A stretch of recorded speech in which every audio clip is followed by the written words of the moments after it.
Welcome to Rate the Audit, where we review moments of public accountability and examine legal and police interactions. This episode comes from Scouse Audits, who was filming outside a petrol station after observing an arrest. While recording a police vehicle, he calmly raised a question about possible data protection concerns. Rather than addressing the issue directly, the situation escalated quickly and led to a physical confrontation that ended with his arrest.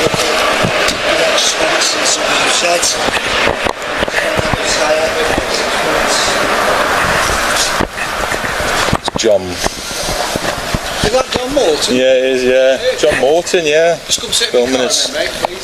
You get it out my face, please. Get it out your face, why? What are you going to do? We're currently in the process of speaking to an individual. In the process, you think you find you were sitting in the vehicle, weren't you, mate? So now you're talking. Yeah, I was sitting in the vehicle, yeah. You want to put my address online? Hey, is there no... Don't know your address. Hey. Don't know your address. Silly game now. Because now you're facing an enemy.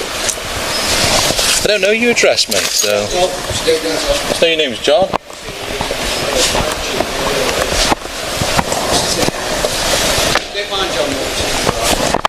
Hey, thank you very much for that.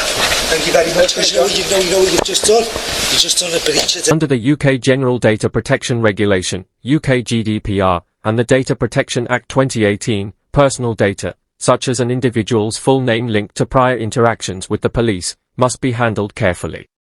Police officers act as data controllers when managing this information, meaning they are responsible for ensuring it is not shared unnecessarily or inappropriately with others. If such details are spoken aloud in the presence of someone without a valid reason to receive them, it could raise concerns about whether the disclosure was justified. Even when unintentional, officers are expected to use discretion in public spaces and remain mindful of how sensitive information is communicated. That's why I say this little idiot has just done a nice just told my name to an absolute stranger. No, excuse me, right? John, can you... listen, do not put your hands on me. Why, what are you going to do? What are you going to do? Listen, you just put your hands on me. What are you What are you doing, John? Calm yourself down. No, don't get your hands off me. Listen, you come out and approach me, alright? Your colleague has just shoved me. Calm yourself down. Calm yourself down. No, right. Calm down. Listen, I am not irate. It's called freedom of speech, and I will tell you. Alright? Your colleague has just put hands on. Your colleague has just put hands on me. That's classed as unwanted contact. It's battery and assault. You got out in...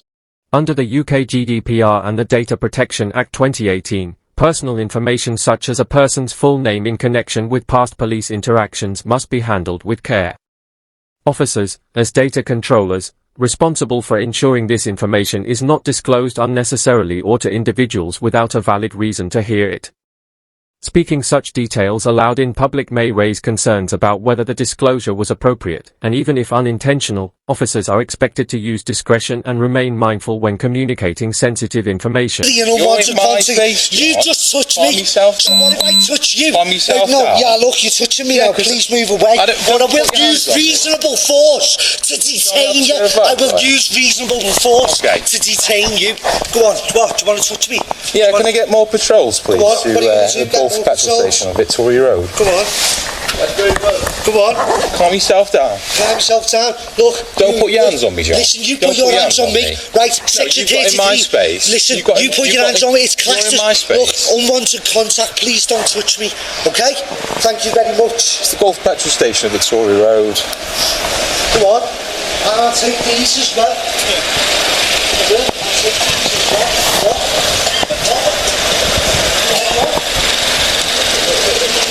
You're John Morton?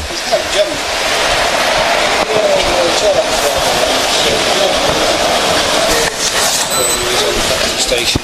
Very high.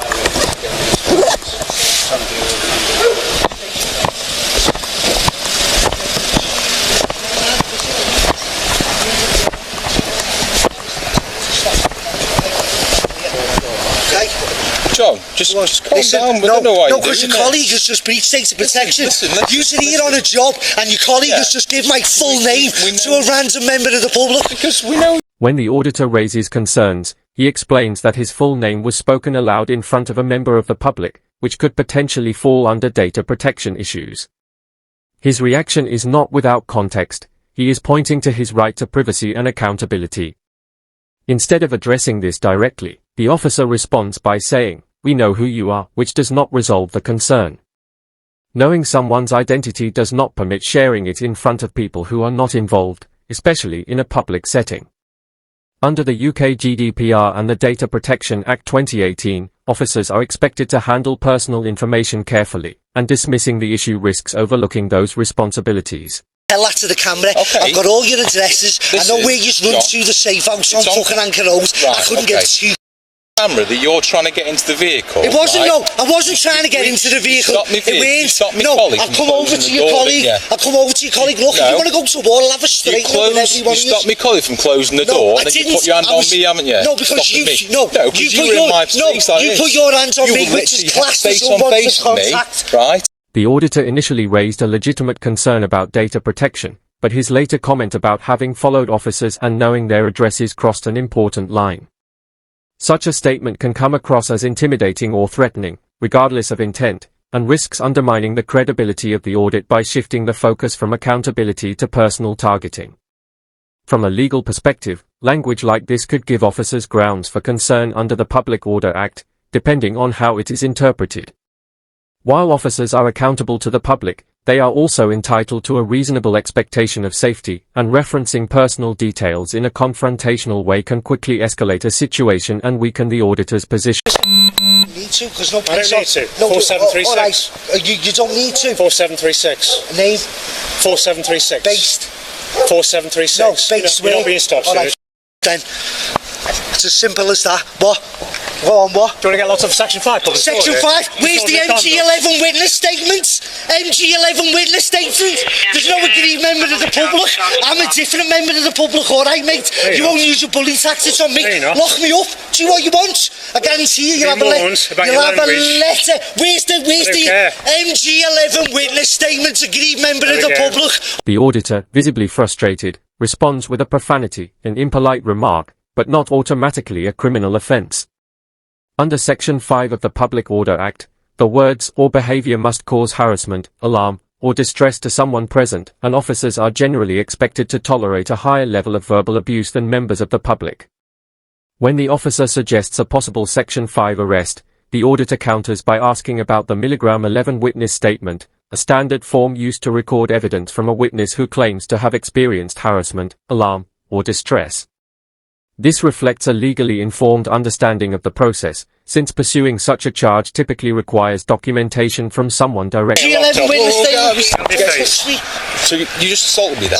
No, it didn't. Just assaulted me then? No, you. Yes, you have. Yes, you No, have. I haven't. You're under arrest for assault PC. Come on. Give me your hand now. Come on. Sit down. On the floor now. Get yourself down. Give me your hand. Get his hand. I've got both hands on it. I've got both hands. Come to the front here. Come to the front. Come on, I'm sorry. I'll take that, I'll take. Come here.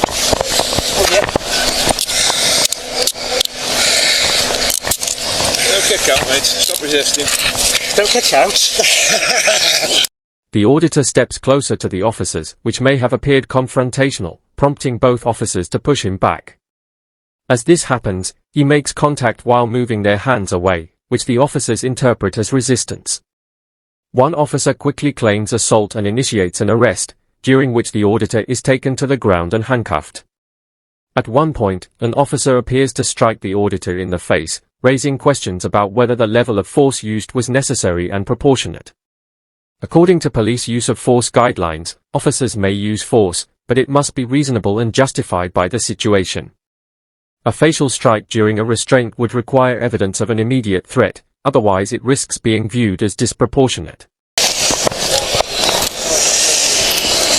Right, John. You don't say anything but a may army defence if you do not mention, when questioned, something which you later on in court, anything you do say may be given evidence. Do you understand? Yes. Right, are you going to cooperate now? Yes. Right. Shall we try and stand you up? Yes. Okay, we're going to roll you on your side, okay? Yeah. Keep your head.